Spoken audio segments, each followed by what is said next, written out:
ذنب عظيم أولا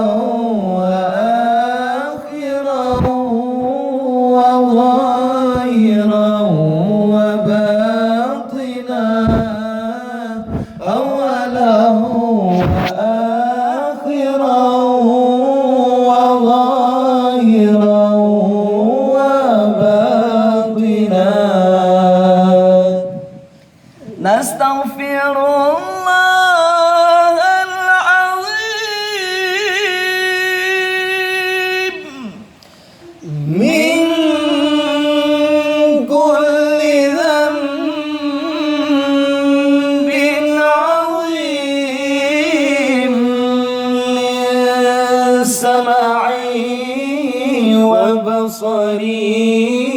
وكلمي وفؤادي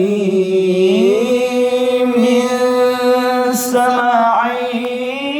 وبصري وكلمي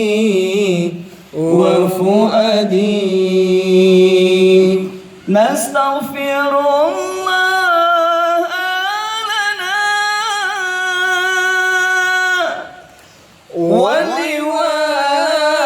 ولوالدينا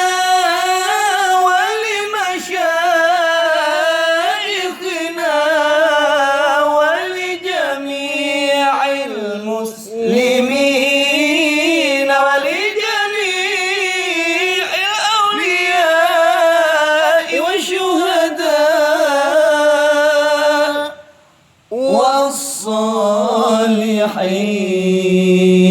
والصالحين. اللهم صل على